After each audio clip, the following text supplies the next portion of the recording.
Welcome, Sideline Podcast. How are you doing tonight, man? Doing well. Lots of good games today. Some surprising scores, to say the least, and some individual performances that we'll get into. But man, What a day. pretty wild. I Doing didn't good. watch Doing as good. much college football as I probably wanted to today, but I'm excited to talk about it and dive into some of this. So I think I might have botched the intro video. It looked like a video within a video, but I think I figured that out. So apologies, anybody, but hopefully you enjoyed that new intro video. Oh, Welcome. Welcome to the spicy. Sideline Podcast. My name is Kevin Showalter, coming at you with episode 60. We're into the 60s, and it's not over the hill. I don't know what that's called, but if you love football, talking sports, go ahead and give us a subscribe on YouTube. And what we've got coming tonight, we've got TSP Walk Ons. We're excited. We've got count them 4.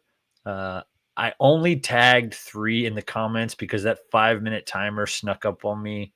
Like we went from the 5-minute timers of the OGs out there to a 3-minute timer. So that snuck up on me. So my apologies to the 4th person. I did not tag you. That just means we're going to highlight that one specifically. That's right. Like, it's like Jeff. It's Jeff or something like that. My apologies, Jeff.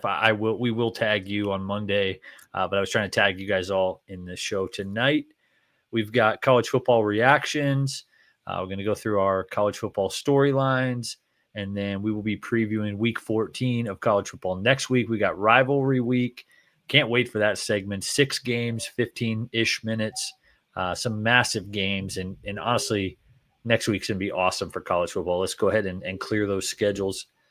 We have ALO's A-Team swinging a hot bat as usual. And then we'll wrap up the show with our NFL picks and predictions. So that's where we're headed this evening. So let's jump right in. One thing of note, again, to the OGs out there, we are not going to do trivia tonight. We had to say we're trying to be sensitive to our families and keep this within a reasonable time frame. And so that was one of the things that didn't make the cut for tonight's show. It's not gone forever. It will probably be back in the future, but for the foreseeable future, the next couple of weeks, rest of football season, probably no more trivia. But again, if the people have an outcry on the internet, then we can be persuaded very easily. So Kevin and I just got really tired. We had to spend an extra 15 to 20 minutes after the end of each podcast extracting a boot from our hind parts. And so trivia might be back at some point. But yeah, at some point. All right, let's go ahead and jump right in. We've got 4 walk-ons. Can't wait for this. Some excellent submissions. The fandom, the knowledge of your teams. Again, we're reaching out to people during the week. Feel free to reach out to us if you know we're covering your game that coming weekend. We'd love to hear your predictions, your takes. And, so without further ado, here we go with the TSP walk-ons for this game today, BYU versus Cincinnati. My take, Cincinnati's at home. BYU has had some success on the road. A little bit of a struggle against Texas Tech. Cincinnati was big name in the conference until they got worked over by Utah. I still think they're going to be tough at home, but I think the night game for BYU will be an advantage as well. So I'm saying 28-17 BYU, and Cougs come home with the win. Let's go, Cougs. Let's get it. I think Cincinnati's tumble will continue this week. In another loss to BYU. We saw what happened against a good defense in Utah a couple weeks ago, and BYU is even better than that. So I don't think Cincinnati is as good as we maybe thought they were. Kind of got lucky in the first half of the Big 12 schedule, and now I think just that losing streak's going to continue. This is Eric Lilly from the Bearcat Bunch on Twitter. I am going to predict the Cincinnati Bearcats take down BYU at home on Saturday. BYU is in the middle of just a massive gauntlet of big-time games. Their emotions got to be running low. They beat Arizona in double OT. Then they faced their rival Utah at Iowa State, at Texas Tech. Huge game against TCU last week. Traveling across the country, and the Bearcats aren't just going to lay down. We got a lot left to play here. Try to get into the best bowl we can get into. A very, senior-led group, quarterback-led group, offensive line-led group. They're going to be locked in, come out hot, and the Cougars are going to run out of gas in the second half. I got Cincinnati Bearcats 24, BYU 21. I don't have too much faith in the Bearcats. I don't think many people do have much faith in the Bearcats anymore. Brendan Sorsby was playing lights out in the first 8 games of the year. only throwing 1 interception, 1 fumble lost. And then all of a sudden, the last 2 games, comes out the gate, falls on his face, and just can't get anything going downfield and absolutely killing the offense. But there's just something so magical about nip at night, blackout uniforms, senior night, and I think the diehard fan in me's got to take the Bearcats against BYU. I know that's controversial. I know that's not necessarily the right take, but I got to go with my Bearcats. I'm taking them 31-28 against the BYU Cougars. I think it's going to be a rock fight. I think it's going to be a real good defensive showcase, but I also think Brendan Sorsby does just enough to help the offense move down the field, get some points on the board, and stay in it for all 60 minutes. There we go. Nice. Jeff Man, 24-21. His handle on X is like Neff Man, and so that threw me off. So it's Jeff Man, or no, sorry, it's Lef Jolson is what he's got going on with his name, but then Jeff Man 24-21. So my apologies for missing you on the first round. Yeah, some great takes there from our BYU and Cincy fans. That game has kicked off. We've got the nip at night, as they were saying, and I think you're going to be keeping us up to date on that game as we plug along here. So feel free to let us know as things are popping off. All right, let's go ahead and jump right in. Last week was the first time we did this sort of format. In the past, we've kind of gone game by game, box scores, sort of, breaking down each game. We've moved to more of let's just talk storyline, just talk about the games, the big things from the day. And so yeah, why don't you kick us off, and we'll just have some dialogue here for a few minutes, bouncing back and forth on what's happening in college football today. So what you got for us? Yeah, some big storylines. Thank you to our walk-ons. We got some big storylines going on today. I've got a couple that I'm really excited to talk about, but I'm going to kick it off with Ohio State today against Rutgers. Jeremiah Smith, Carnell Tate, both out against Rutgers. Tate has been dealing with some tightness. Smith got banged up against UCLA. Ryan Day is saying they're both day-to-day. To me, it feels a little bit more like load management. My question for you, Kevin, is with these guys, are they going to play against Michigan? Say they're at 80, 85%. Is that rivalry big enough? And I have my opinion. Is that rivalry big enough where you're throwing those guys out there, or are you trying to get them back to 100% for their playoff run? I don't know the extent of their injuries, so I think it does depend on what the injury is. If it's anything below the belt, I'm resting them, because you're trying to win a national championship. Now, Michigan fans would say, "Hey, this might be your national championship. This is you guys can win everything else. You just can't beat us." That's what I hear on the internet. But if it's anything with a knee, hamstrings, calf strains, like I'm not risking it for a regular season game, because even if Ohio State loses, they're still going to the college football playoff. That would be their only loss on the year. Like, they're going either way. So I don't think you risk a serious injury. However, if it's something minor, yeah, you gut it out. You get out there and you play in this one. So absolutely. I think if they don't play and they end up losing to Michigan for 5 straight seasons, Ryan Day is going to be, even if they win a natty, man, like I don't know how many Buckeyes are going to be okay with that. Yeah, no, absolutely. And one thing that was interesting to me, a storyline I was following today, was the Michigan versus Maryland game. Bryce Underwood versus Malik Washington. Two really, like, I think they're both freshmen. Malik's a freshman too, right? I don't want to misquote that. But yeah, both freshmen, massive arms, massive guys, incredible talent. Obviously, 2 different programs in Michigan versus Maryland. But I was curious to see how these 2 guys played, and they both had a good game. Michigan obviously walked away with a 25-point win, 228 yards on the ground. But Bryce Underwood, he's played well this year, and I think Michigan fans got to be so happy. I mean, there's a lot of hype. There's a lot of, is he going to be worth the $10 million NIL, deal? And I'd say he's lived up to the billions. Michigan can throw the football. That's an improvement. They still can run the ball. They still can play defense. And so that's a storyline that's really standing out to me of two really good quarterbacks. They might be a year away, but, both of these guys, if they stay put, I think they could really take a next step for next season. So, yeah, I like both of those quarterbacks a lot. Obviously, Bryce Underwood is a generational talent, and he's more of a dual threat guy than Malik Washington. Malik Washington is an absolute stud, but he's more of a pocket guy, cannon for an arm. I think he more lines up as a year away type guy than Bryce Underwood. I think Bryce Underwood he'll only continue to get better, but he is a starting quarterback right now for Michigan. So did you get a chance to look at the Auburn game? Now, they did play against Mercer. There were a lot of games today where there are, good teams, D1 teams playing against what some would consider cupcakes. But Deuce Knight stepped in. Ashton Daniels had been he's trying to preserve his red shirt. And so they threw Deuce Knight in against Mercer. Did you see his stats?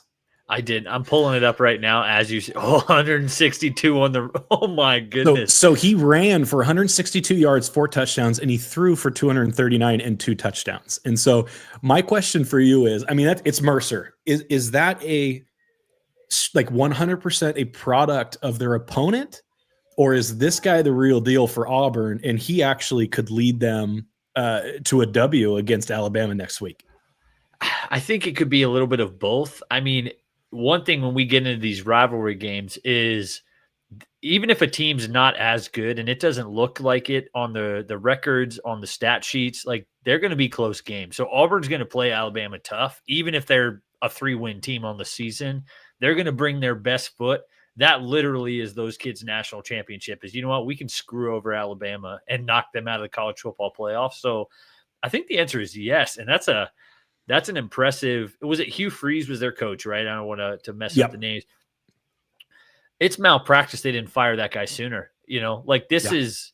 I get you paid Jackson Arnold the big money in the NIL. If we're in the NIL era, how quickly they're getting rid of these coaches with these massive buyouts. I don't care if you got a $1.5-2 million contract to be a quarterback in the SEC. If you're not producing and there's clear. If a quarterback's not as good throwing the ball down the field, then maybe put the young guy in who can run for 162 yards and see what he can do. He doesn't have to go out there and throw it. If you can do that, that's going to translate against good teams. So that's impressive. I did not see that until you just mentioned it, but not on 9 carries, 162 yards on 9 carries is insane. Beat him so bad that Jackson Arnold had to go into the game. It's hilarious. Yeah, oh my throw goodness, him into. That's really funny. Yeah. Let me see. So it's funny you said that because one of mine was going to be, Arch Manning kind of looked like a young Josh Allen today with his 4. He had 5 touchdowns. So I thought that was impressive for Arch Manning. And my question for you is, do you think which version of Arch Manning do we get next week against Texas A&M? Do we get the young Josh Allen, the guy going against Samson, or do we get, they're going to rattle him a little bit and maybe not the quite the performance that we're looking at. But Texas looked really good today. I'm super curious to see down the stretch kind of what type of team they're looking like. You're not going to get the same Arch Manning that you did today, unfortunately. Today, record day, he's actually the first quarterback in Texas history to get a receiving touchdown, rushing touchdown, passing touchdown. Incredible. Texas A&M, and it's a great segue to my next one, but Texas A&M is another animal altogether. Arkansas has struggled all year, coaching issues. He played well. I wish he could learn how to cook, as the kids say, against good teams, because he's just not been able to put it together. So no, we're not going to get that Arch Manning next week. Moving forward, what are your thoughts on? So Lane Kiffin came out and he said Texas A&M should be number 1. Ohio State, they had a great win against Texas, but again, first game of the year, Texas has not been they've not been as advertised. And so what are your thoughts on Texas A&M being pushed to number 1 by Lane Kiffin? Is that more a shot to the Big Ten and pushing the SEC, or just Lane Kiffin being Lane Kiffin? Well, quick family business or house business, would you be able to respond to some of those comments on YouTube? We've got Justin there. We've got a couple people. So yeah, thanks you guys for dropping those comments. We will be responding here shortly. Lane Kiffin. My thoughts on Lane Kiffin is we're sort of an SEC homer type of show. Like, you like the Vols. We like good football. So we talk about the SEC a lot.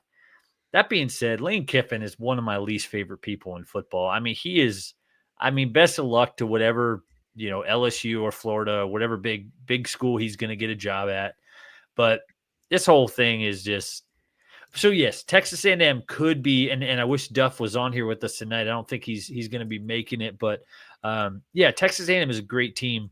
They have an argument for being ranked number one, but I think it's, without a doubt, it's Ohio State. They've just been wire to wire, such a good team. Not only the talent, but they're showing up each week. We see a Penn State at Texas. They were ranked high to start. They fall off, not playing up to their expectations. Ohio State has played up to and exceeded expectations this year with a new quarterback, losing their offensive coordinator. So, yeah, I think Ohio State, they're the champions. You want to be the man, you got to beat the man. So I think Ohio State should be ranked number one in my book. Yeah, I would agree with that. Until Texas A&M can do what they're doing now in the playoff, I don't think you can unseat Ohio State. So agreed. Absolutely agreed. A question for you, and one of my storylines, which is looking like I had a real crystal ball here, but where did it go? Oh, I changed it over to the SEC. That's why. I was going to ask about this Georgia Tech Pitt game of, hey, can Georgia Tech, they've got the rivalry game against Georgia next week, but my question was, do they handle business against Pitt tonight? The answer is a resounding no. Now we are just a week removed from Texas A&M with a 27-point comeback, but it's not looking good for Pitt. Georgia Tech just scored, so it's 28-7, second quarter, 4 minutes left, but not looking good. This Pitt team, we talked about it a couple weeks ago, but Pitt might not make the playoffs. They might not win the ACC, but they are definitely putting their fingerprints all over this college football playoff. And it's just they're making an impact. They're a good enough team where a team like Georgia Tech comes in and is probably looking ahead to Kirby Smart and that defense. And gotta hit the ball in front of you tonight and take care of business. But it's looking rough. Do you think Georgia Tech can make the comeback? Known as a running power, usually the running attack team, it's hard to make a comeback. Just the game script, it's like you don't have as much time when you run the ball a lot. So what are your thoughts on that? I don't think they're going to be able to unless they keep Pittsburgh to 28 points. So if they're able to bow up and stop the bleeding, I think they can. But as a rushing attack, primarily a rushing team, the clock is just constantly running with them. They're more game managers. They're not the high-flying offense. And so unless they can bow up and stop them, I think they're in trouble tonight. So, yeah. It is a home game. that was an advantage for Texas A&M last week. It certainly will help having the home crowd, having people, quiet for your offense, loud for them, but you gotta. So again, the ACC is very interesting. There's just, we don't know all the implications of how this is all going to shake out, but the ACC is very, very interesting to say the least. So absolutely. What are your thoughts on what are your thoughts on Sarkisian, Steve Sarkisian? So Texas, they were preseason number one. They're out of the playoff race now. Sark, he's been able to get them to a playoff berth, Big 12 title. Actually 2 trips to the CFP, but they just haven't been able to get it over the hump. Now he's adamant that he's at Texas. He's going to stay. And I would tend to believe that. I don't think they're going to get rid of him, but would he translate to the NFL? Do you think he's an NFL? Or do you think, another college team? I don't know. I just don't know if he's the guy for Texas, but he's doing well enough to stay. Yeah. I'd be curious. It always comes down to like what the NFL job would be. In my mind, like it would have to be a pretty optimal NFL job because you're at a top program in the SEC with a lot of money. It's not a money thing. Like he's going to make plenty of money coaching for Texas. My thoughts on him as a coach, he's an elite recruiter, but it seems like sometimes Ken does it all. It's not just getting good players. You have to also get them to play up to their potential. So I don't know. It's interesting. I mean, somebody with the Texas job is going to always be, there's those rumors to the NFL is going to always be there. So I think Lane Kiffin more likely, more likely of a story going somewhere else because Ole Miss it's not a small school, but LSU, Florida, those are massive programs, massive jobs, more importantly, massive bank accounts. So, I think he is definitely taken that offer. And yeah, how about this? Let's do a couple more storylines here.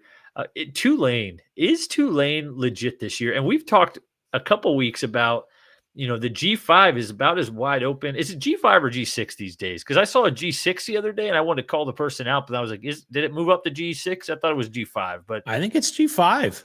I thought it was G5. Maybe they've added the Pac-2 in there, and then 5 + 2 = 6 or something. I don't know. Yeah, why not? Sure. Why not? Anyway, Tulane, leader in the clubhouse in the G5. We're going to go with G5 until somebody corrects us on that. But they're looking good. 37-13 win over Temple today on the road at Lincoln Financial Field, a place near and dear to my heart. Retzlaff is looking good. He is playing efficient football. He's got these boys humming. Do you think Tulane is going to be a legit contender? Is a strong word. Could they upset somebody in the first round of the playoffs, or do you think they get mopped in the first round? I think they could. I think they could upset somebody. I think they're a solid team. I think they're a more solid team now than they will be when Retzlaff leaves. I mean, the fact that they were able to get that guy due to the circumstances at BYU was amazing for them. But I don't see them as somewhere like I don't know that they're going to be a perennial playoff berth type squad. So I think they could upset somebody this year. I think they're solid.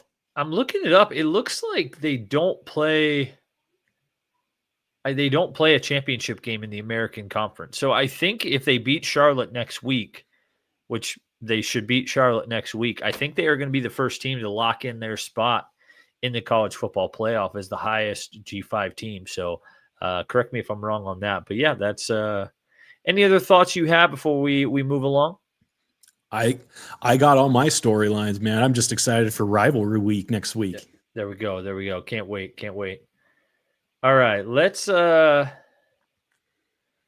those of you who've been watching for a while, we're gonna go through 6 games here. Actually, why don't you give us an update? What's going on here in the BYU versus Cincinnati game?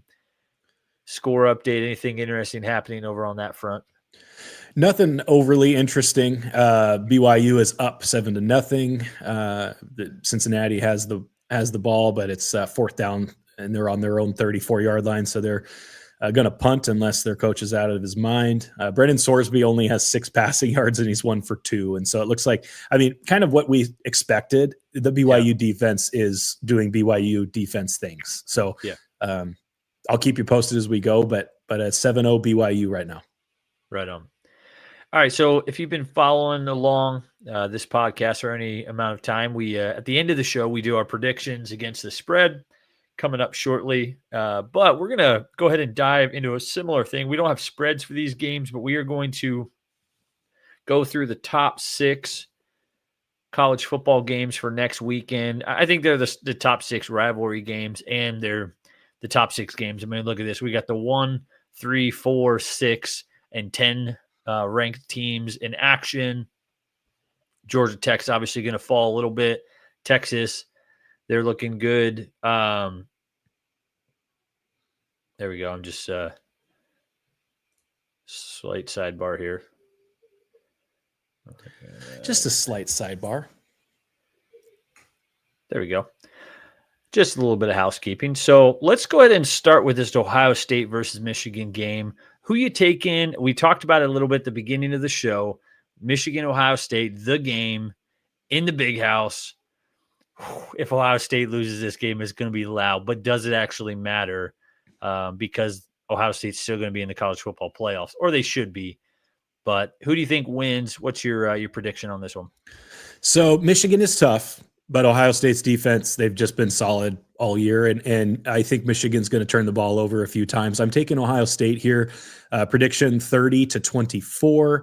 I just don't think Michigan is going to be able to string together enough long drives to keep up for 4 quarters. So give me Ohio State.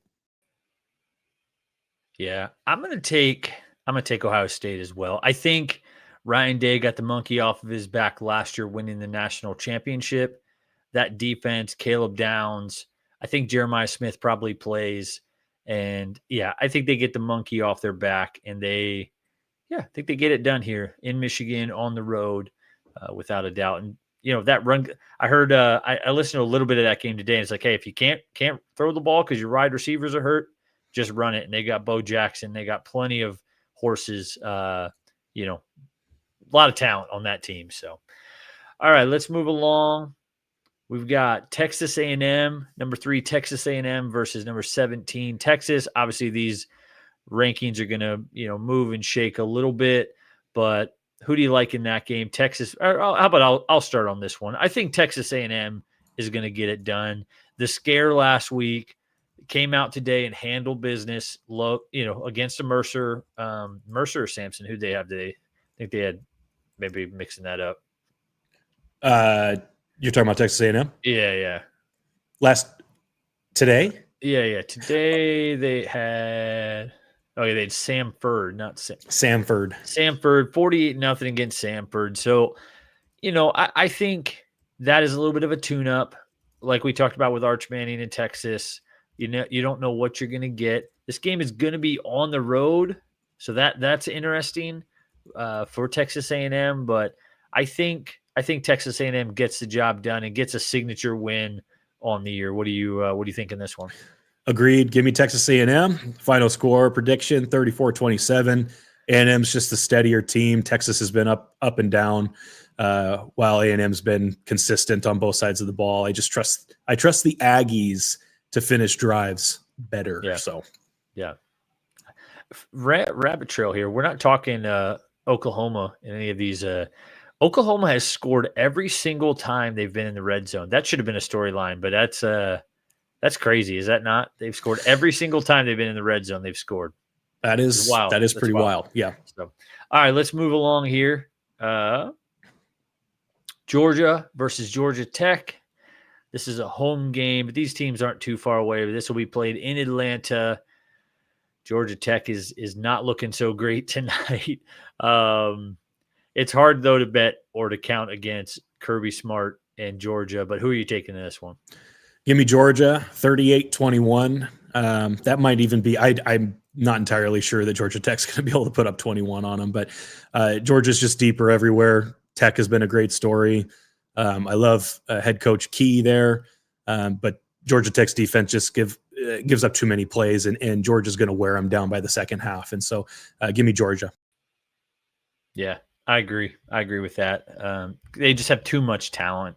Georgia Tech has been a nice story up until tonight, but I think Kirby Smart and the fellas are locked in and want to prove to everybody that, hey, why is nobody talking about us? Like, that's the exact kind of chip that you don't want to give to a Kirby Smart type of team of like, yeah, Ohio State, yeah, Texas A&M, Indiana, all these other teams. Nobody's talking about Georgia. They're just the big engine that could and just keeps rumbling along, beating teams. So look out for Georgia come playoff time. So, all right, we've got Ole Miss versus Mississippi State, the Egg Bowl. This could be Lane Kiffin's last game as the Ole Miss.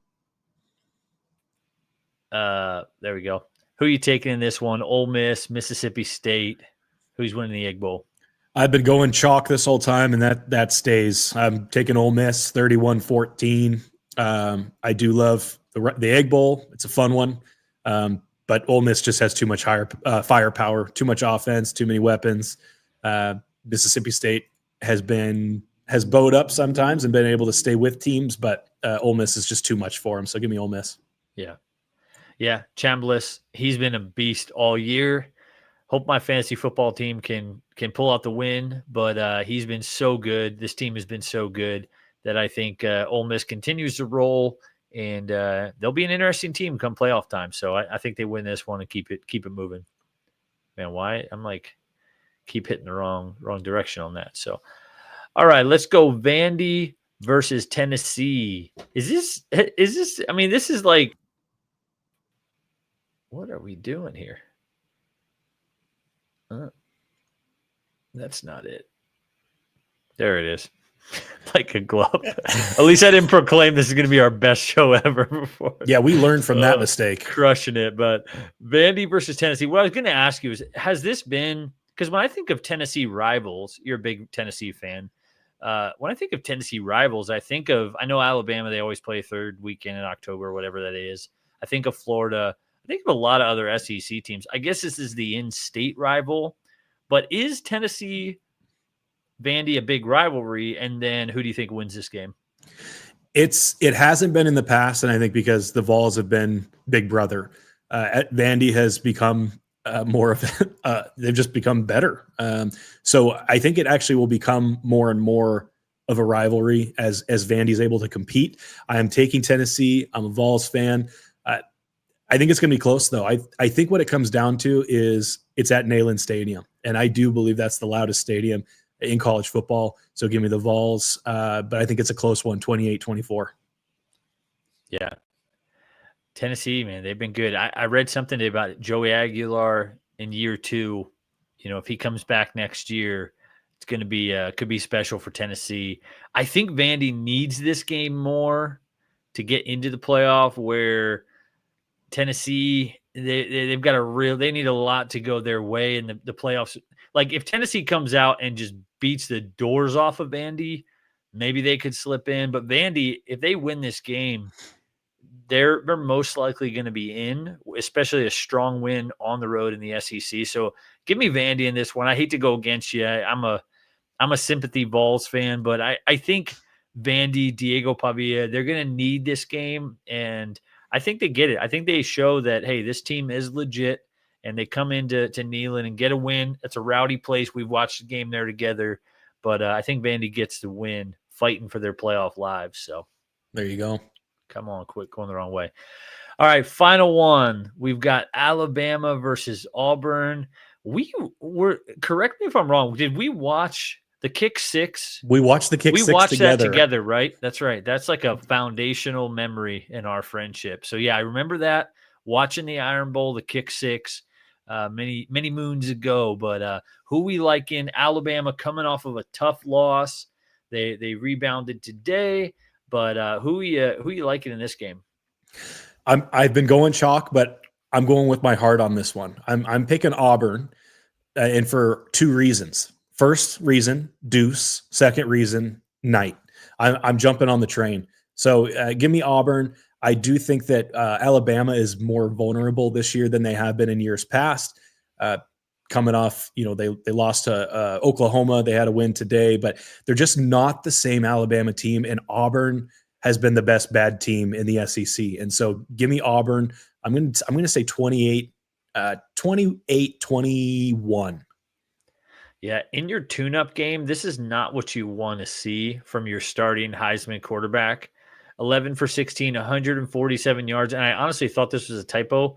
2 interceptions. Ty Simpson has been so good this year at not turning the ball over. That has me a little worried that against Eastern Illinois, you're throwing 2 picks to those guys. Like, there's no reason that you should be doing that. However, I'm going to take Alabama in this one. I think DeBoer is a good coach. He'll have the boys ready. But, yeah, Deuce Knight's got me scared. And you've been on the Deuce Knight train for a long time. But, yeah, that's going to be exciting. So, any other final thoughts on rivalry week, those games? Did we miss any? Is there any other big ones next week that we're not thinking of right now? I think we got the big 6. We got the big 6. Final thoughts. I love rivalry week, but it's bittersweet because it always means the season is coming to an end. And so soak it up. Absolutely. All right, let's move along. Let's go ahead and pull Alo in. What's up, Alo? What's up, guys? How's it going? Good. All right. I must know. How did you pick? You got to give us a recap on Michael Wilson last week. Another week of 4 out of 5.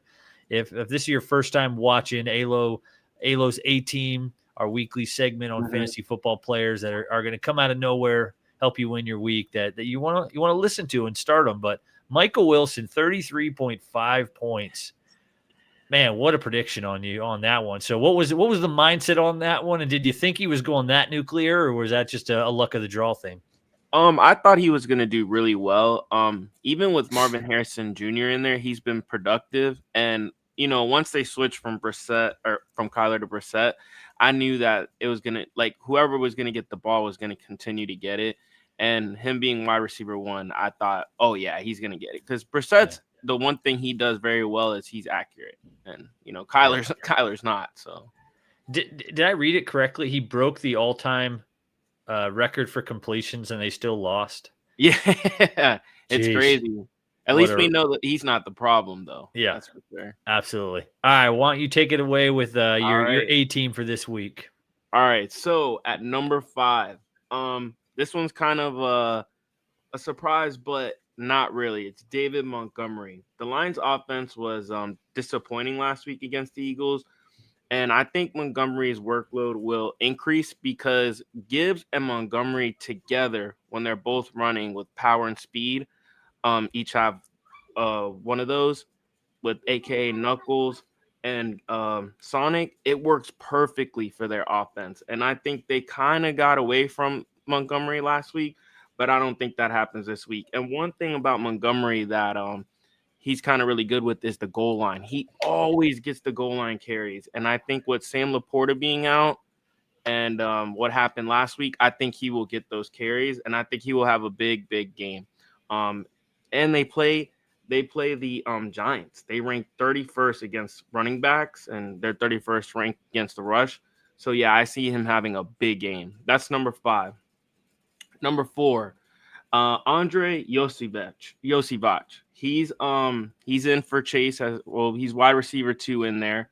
T. Higgins is obviously wide receiver 1, but Chase has been, suspended for spitting on Ramsey, which he still doesn't believe he did. But that opens the door for Andre to have a big game, because we know that all the attention will be on T. Higgins, even though T. Higgins be mossing like 3 people. It's crazy. But he will have all the attention, and I think that opens it up for Andre to have a big game, especially in the middle of the field and as a deep threat. So a lot of opportunities will come his way. And the Patriots are a really good team, so I don't feel like the Bengals are going to have like this lead where they're going to be running the ball and stuff at all. So I think that they're going to be needing to throw the ball a lot. And Joe Flacco will get it there. So I think he will have a great game as a wide receiver, but I don't think they win or he helps them win or anything. I just think off fantasy, he's going to have a big game. Booker, what do you think of Andre Josivach and David Montgomery? I love both of those picks. The Giants are 31st against the run, allowing about 150 yards per game. Montgomery normally needs a touchdown in order to hit, but I think that he's going to get that. I know that Gibbs is not injured or anything, so there is a split timeshare there. But I do like against that defense. The Lions are probably going to be controlling the game, and they're going to run the ball a lot to keep that clock moving. For Andre Josivach, with Jamar Chase out, I think it's a home run. He's already on the field 80% of the time, but now he will get some real usage. It's a neutral matchup, but I think there's some high opportunity there. I think it's a deeper league start, but it is a sneaky start if you're paying attention to the NFL and seeing that Jamar Chase did indeed spit. It's on video. So I think I like both of those. I'm just thankful not to try and pronounce that guy's name, but you guys crushed it with that. All right. Number 3, my tight end, Hunter Henry for this week. He's playing the Bengals, which is a very favorable matchup. I mean, everybody balls out against the Bengals these days against their defense. They rank 32nd against tight ends, and their defense is horrendous. So Henry does play a significant role in the Patriots offense. And I mean, Drake May has been awesome this year. And I think what Hunter Henry does best is he helps Drake May in the red zone. And I think he's going to take off. And I think both are going to have a great game. But I see Hunter Henry having like 70 yards and at least 1 touchdown to help the Patriots win. Number 2, Jamison Williams. I mean, this man has all the talent in the world. He's an amazing deep threat. I think it's just sometimes the way he is with certain things. Like even like last week, the penalty that he got, it was just a stupid penalty. But other than that, he is so skilled. And the Lions struggled last week, but like I said, he was the bright spot against the Eagles. And I expect him to continue to do the same thing. I mean, St. Brown is always going to get the attention, especially in the middle of the field. So Williams, I feel like, will always have that one-on-one. And most of the time, he's going to burn whoever is covering him one-on-one. And the Giants' defense is horrific against the wide receivers. And overall, they rank 31. So I think he'll have 100 yards receiving and a TD. And I think he has another breakout game.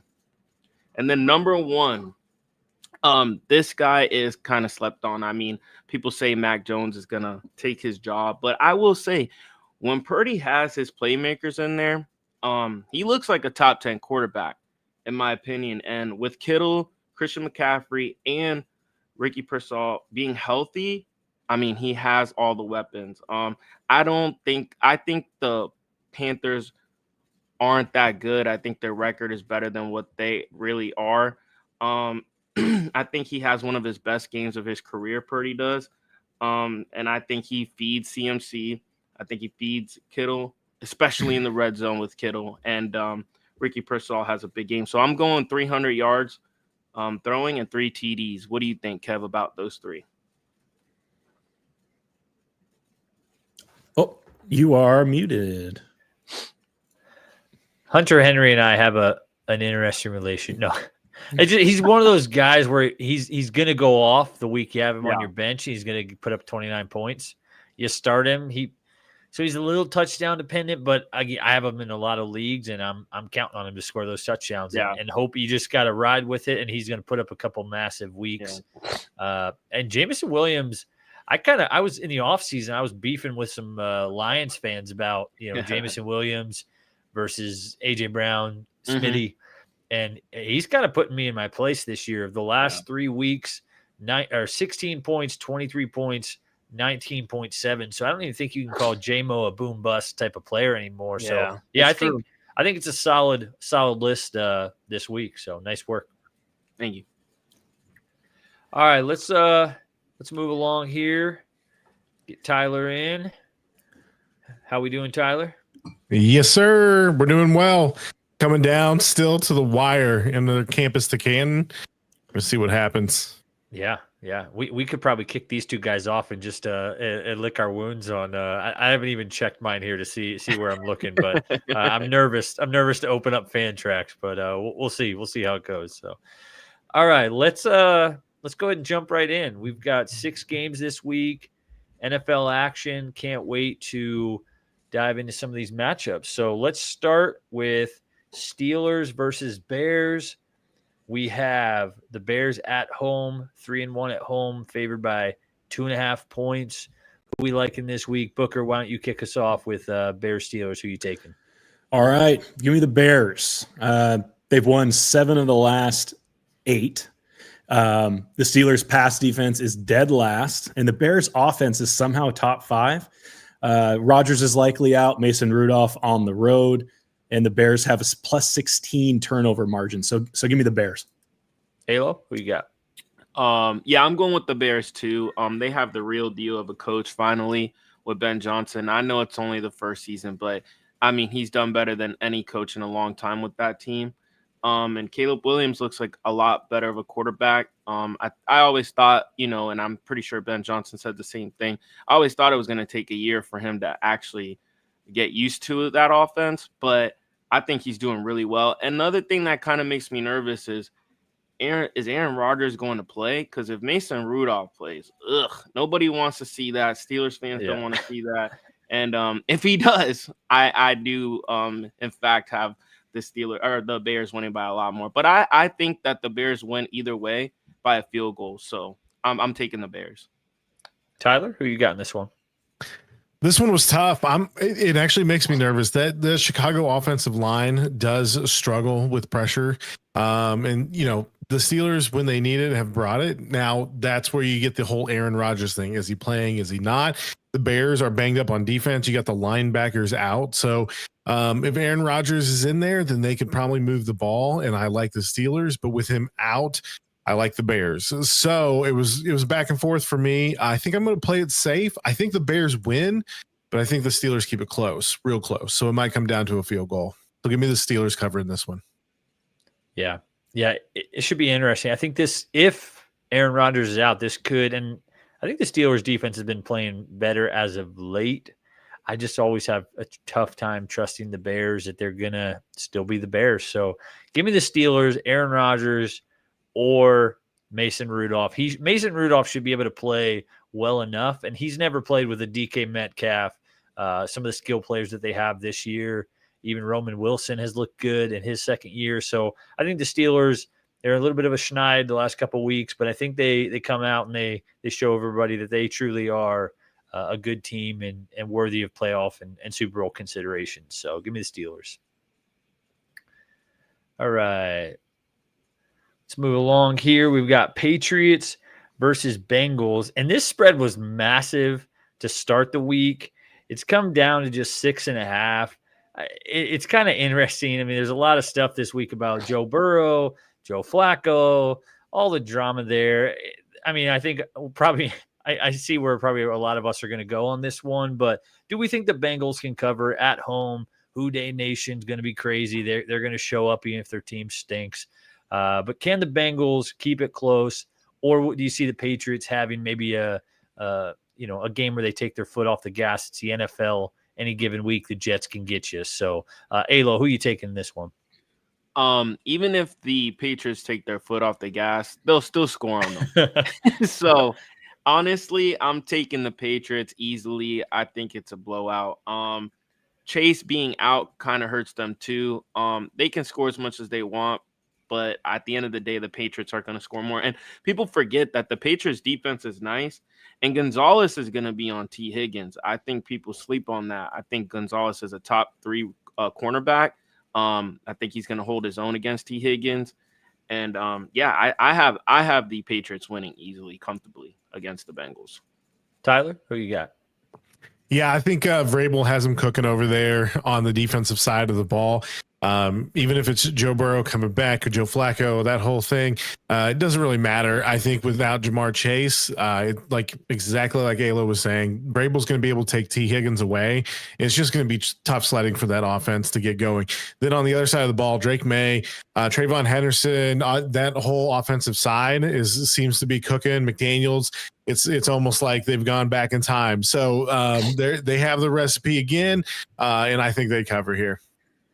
This has me nervous. This could be Joe Flacco's last game. Patriots are 5-0 on the road.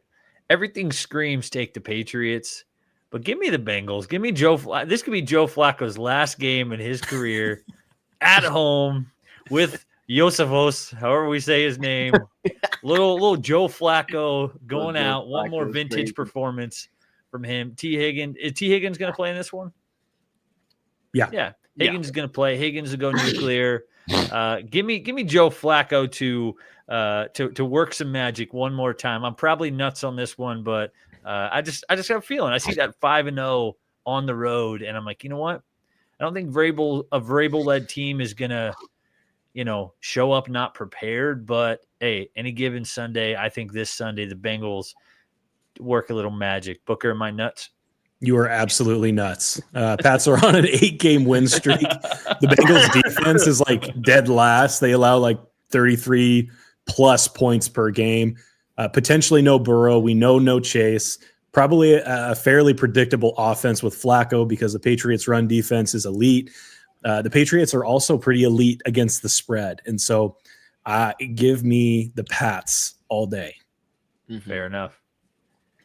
Well, we'll see. But I was gonna make a comment there. I guess I am now because I already started. But just check my record before you question my outlandish thoughts. That's fair. That's all right, fair. Tyler. We'll start this one with you. But we got Colts versus Chiefs in Arrowhead.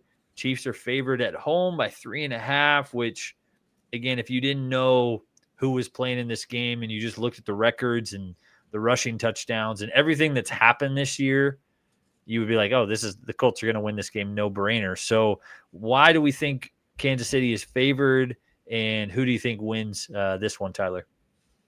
I think they have them favored because you have a desperate Chiefs team that has to get this win. So I think Vegas looks at it like that. But I think if you look a little bit deeper, and I've seen it going around on social media, some of the stats and everything. What does Lou want to do? He's going to play man coverage. Where has Patrick Mahomes and the Chiefs on the offense struggled a little bit against man coverage? They've torched zone, but have struggled against man. He gets Ward back. We get to see Ward Mooney, who was starting to have kind of that season he used to have in San Francisco before he got concussed and went out there for a while. And then saw us coming off the plane and getting on another one right to Germany to sit there and learn the playbook on the 16-hour flight it probably takes to get over there. So I think when you get those two on the field, I think Lou is just licking his chops about what he can do. You add that with Bynum and Cross and all of that. And I think if you look at the matchup, it actually favors the Colts. Absolutely. So JT's been incredible. I think it's another big game for him. I think Spag will try to take him away. But I just don't think it matters. He's just playing at another level this year, and he really is chasing that MVP. So this just isn't a homer pick. I think it's also a matchup pick. I think the matchup favors the Colts. Yeah. Yeah, that 4-1 at home is interesting for the Chiefs. I like what you said there about the desperate team. I think the Chiefs got to have this one at 5-5, and maybe not. Maybe people are still picking the Chiefs, thinking they're the old Chiefs, and one more year of being an old team. You know, they just need to get young, fast, and continue to protect Mahomes. So I don't know. I think the Chiefs find a way this week at home to win. But the Colts cover, so I guess I'm taking the Colts at the 3-point mark. So, Booker, who you got? I hate saying this, and I hate even more that this is going to be like on a YouTube video for all of time. But give me the Chiefs because it's at Arrowhead. They're desperate, as has been said. Daniel Jones has turned the ball over 7 times in the last 2 games. So I hope Indy wins. Like, I hope they blow them out. If Daniel Jones can protect the ball, then I think they have a real shot at that. I do think they're the better team, but Arrowhead is going to be popping. So give me the Chiefs, but I'm inwardly hoping I'm wrong, even if my record suffers. Alo, who you got? I'm with Kev on this one. I think it's a close game, but they cover the spread. The Colts do, whether they win or lose. So I'm all in on JT. I mean, Buddy's a beast. Nobody's slowing him down except for himself, and that's not happening. The Chiefs have struggled. I mean, we saw them lose to Jacksonville. I mean, I'm sorry, but we know teams can hang up points on them, and the Colts got worn. And yeah, Daniel Jones has struggled a little bit, but I think he has a comeback game, and it gets a little better, and I think the Colts win. But even if they don't win, I don't think they lose by more than a field goal. All right. Moving along, we've got the rematch of Spitgate. Week 1, Eagles versus Cowboys. Kicked Jalen Carter out before the game even started.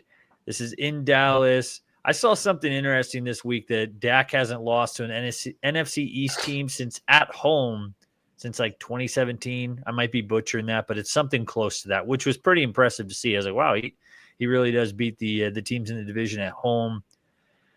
Eagles are favored by 3 points. I'll get us started here. I'm nervous that if we lose this one, it's already loud in Philly, the loudest, angriest fan base at 8-2 you could ever imagine. Sometimes as an Eagles fan, it's a little like, come on, guys, like we're good. We have a good team. Why are we so angry? But I think the Eagles get this one and cover in Dallas.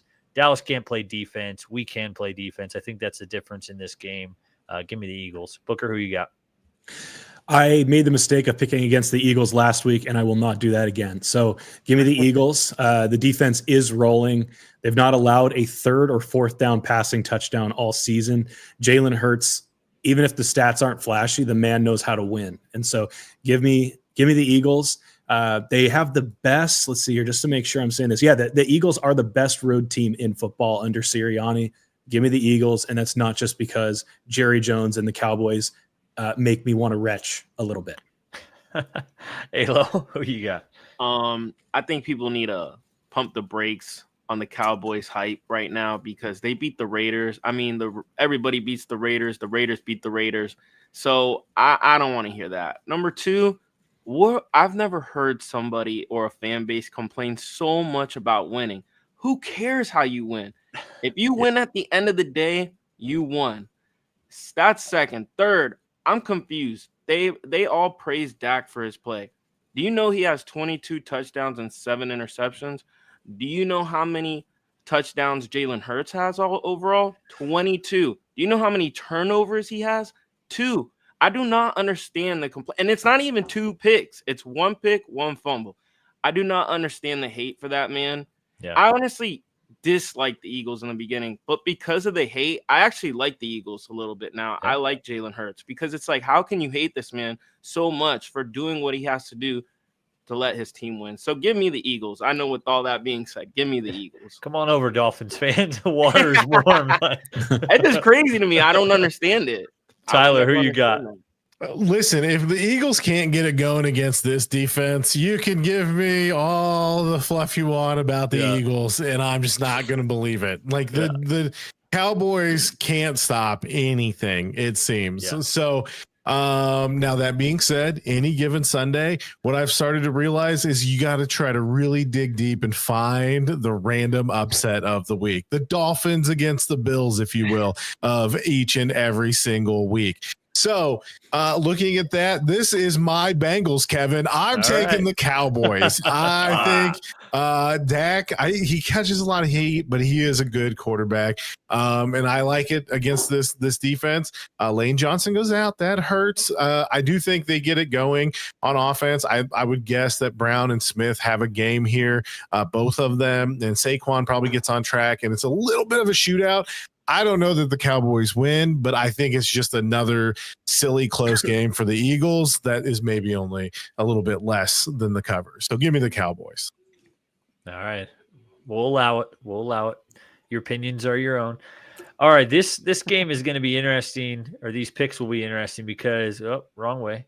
Here we go. So these two teams, Buccaneers versus Rams, we made 8 picks last week. Somebody guess what our combined record was in those 8 picks last week. 32-0. Well, out of 8 picks, I don't think that would be. Well, 1-7. Well, we 2 games we all made one. So 1-7. These two teams really took it to us in picking against them, and so the only exception was, where was it? Oh, Booker took the Bills last week to cover, and so I'm kind of nervous in this one. Bucks versus Rams. Rams favored by 7 feels like a crazy number, but I thought 5.5 was crazy last week, and the Bucks lost by 12. I just think the Bucks are an interesting team. They play really well. They have a lot of talent. They have a lot of talent on both sides of the ball. They're just continually trying to get healthy. It doesn't seem like we've seen the fully healthy, full version of the Buccaneers all year. And so in this game, I'll get us started with this one. The Rams favored by 7. It's just hard. It's hard to see the Rams beating the Buccaneers by 7. So I'm going to take the Bucks to cover. I'm not sure who wins this. You know what? I'm going to say Baker wins this on the road. Sunday Night Football. They're on a little bit of a losing streak. Bucks right the ship and get a huge win in LA this week. Booker, who are you taking? I'm taking the Rams. Stafford has 27 touchdowns and 2 interceptions in the last 7. LA has won 5 straight. 4 of those have been by double digits. And just so you know, 7 points, which is the spread, is a single digit number. And so give me the Rams. Alo? Yeah, I'm with Booker. The Bucks, they ranked 27th against the pass this year, and you're going up against Matthew Stafford, Devontae Adams, and Puka. Yeah. They lost to the Bills by, you said 12, right? Yeah, 12. And the Bills we just saw lose to the Texans. So I think that yeah, like I said, I think the Rams are just a way better team than all of them, and I think they're gonna handle the Bucks. Just too many injuries. But if they were at like full strength, then that would be different. But they're not. So I got the Rams beating them. Tyler, who you got? So feel bad. Booker's just catching strays here left and right with the Bills talk, and I forgot to send mine at Kevin about that defensive pass interference call last weekend, and now I'm kicking myself. So anyways, for this one, I think there's just too much firepower on the Rams on both sides of the ball. That defensive line is really good. I think the Bucks early on were fighting through the injuries and were overcoming it and finding ways to. But since then, it's been a struggle. They've taken too many hits. They've taken too many body blows, really, and it's starting to become a struggle. And you can see it weighing on them a little bit. So especially in this one where I think Stafford and company are going to put up points, I think Baker struggles to keep up and the defense struggles to keep him in the game. And so you end up for a recipe for disaster. I would say this is more than 7. Give me the Rams. All right. One more game here. We got Monday Night Football. Panthers going to cross country, Levi's Stadium, Santa Clara. San Francisco is favored by another. A couple big spreads this week. We've got San Fran by 7. Can the 49ers cover at home? Let's go a little more rapid fire on this one to bring it home here tonight, fellas. Booker, who you got? I got the 49ers. McCaffrey, scrimmage yard leader. Purdy's back. And the Panthers, unless Bryce Young is able to repeat the 448-yard performance, they're in trouble. Give me the 49ers. Alo? Yeah, give me the 49ers. When Purdy has his skill players in there that are healthy, he's a top 10 quarterback. And Bryce Young is too inconsistent. Give me the 49ers. Tyler? Give me Rico Dowdle getting loose a little bit here and keeping him in the game. Even though Brock Purdy and company wins the game, I think the Panthers keep it a little bit close and a weird one. But the 49ers still win. Yeah. I like that one. I'm riding the Rico train as well. Panthers are 5-2 in the last 7 games. They can run the ball well and keep it close. I think the game script it's probably going to be some of the primetime games have been just absolutely a mess as of late. I think this one probably we might get that Brock Purdy shootout like Alo's thinking, but I think the Panthers keep it close and can score some points against the Panthers. So give me the Panthers to cover as well. All righty. Appreciate you guys joining this evening, both Alo and Tyler. Booker, as always, thank you everyone for watching along, spending some time with us this evening. All the comments on YouTube and X, we appreciate all that support. And as always, we are here Saturday nights, 5 o'clock, talking some sports. We love mixing it up in the comments with you all. So we will see you guys next week. Until next time.